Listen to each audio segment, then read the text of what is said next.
In this video, I'm going to be showing you how to make an EDM Pluck sound in FL Studio. It's going to sound like this.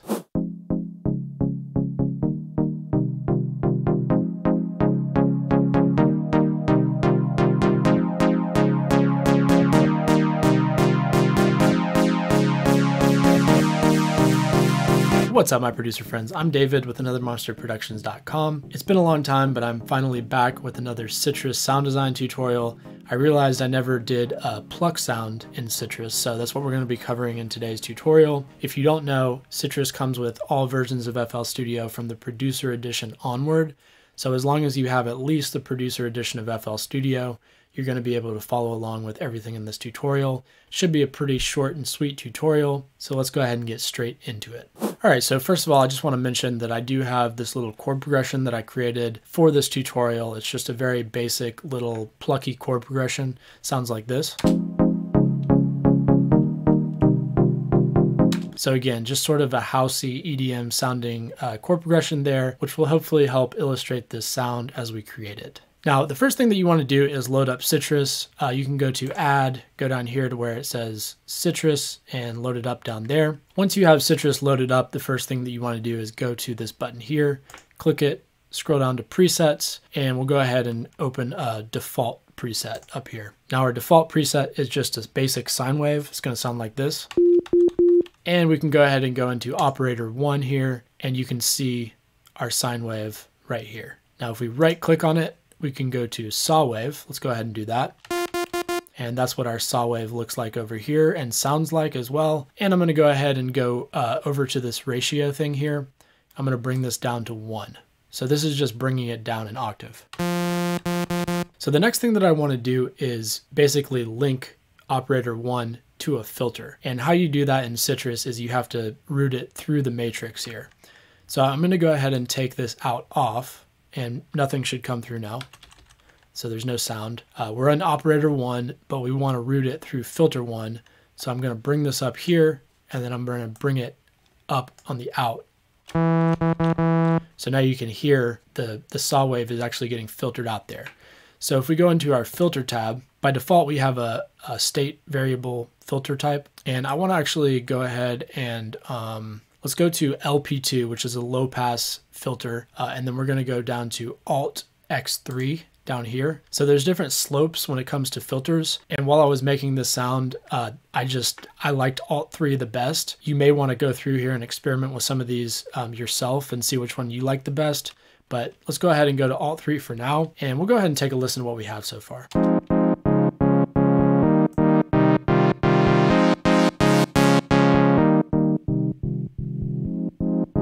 So then we can play with that cutoff knob here, and you can kind of hear more or less frequencies being filtered out.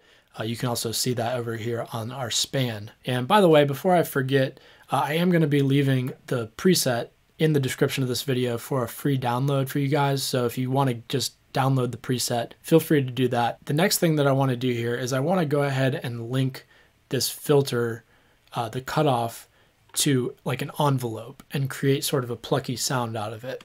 So how I would do that is while we're still in our filter tab here, I'm actually in the right place here. You may be on volume, but make sure that you're on the cutoff. So this is our cutoff tab. This is linked to this button here, and then make sure that you're in envelope. So this is our envelope here, and then we can go ahead and enable it.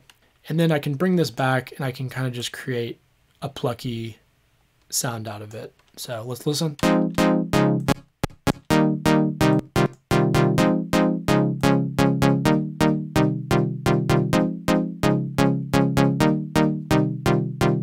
And then what I'm going to do here, so we have this envelope knob right here, which is it's a dry wet amount of like what's actually coming through on the envelope. It's basically like how hard the envelope is. So you can kind of hear that. Let's take a listen.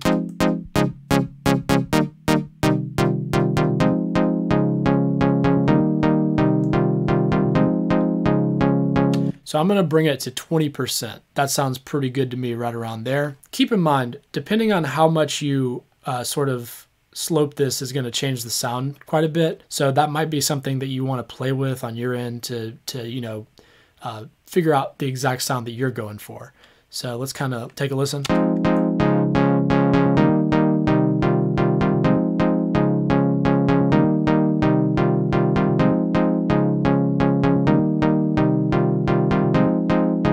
So I think right there is pretty good. We can always come back and play with this later if we need to. Now the next thing that I want to do is actually, I'm going to be linking this cutoff here to the XY mod over here.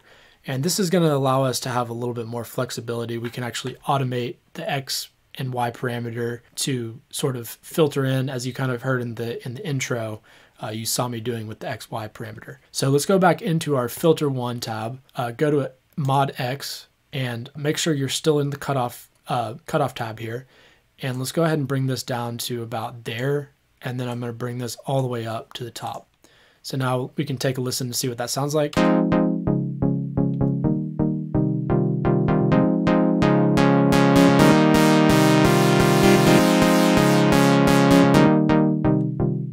Okay, now one thing that I do want to do while we're in this tab, up here where you see ORD, this is the amount of voices, and I'm actually going to bring this up to 3.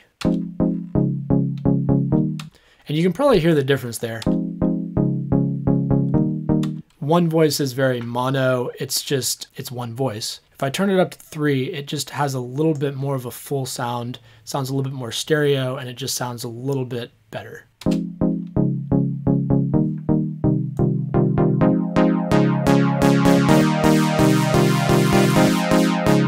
Especially as it opens up, it sounds better. So the rest of the settings here should be good. The last thing that I want to do is just add some effects on this.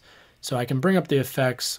I think I brought them up to about 90% here. And then by default, we have a chorus effect. I actually want to take that off by bringing this down to 0, the ORD here. Again, that's the number of voices. So bring that to 0. Over here, the R, the reverb, we can go ahead and turn this on.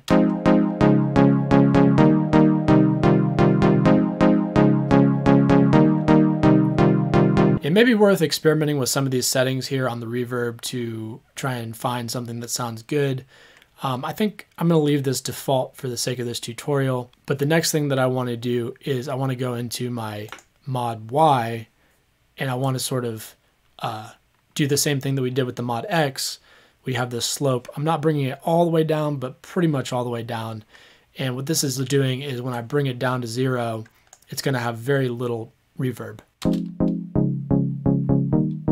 But then as I bring it up, you're going to hear more reverb.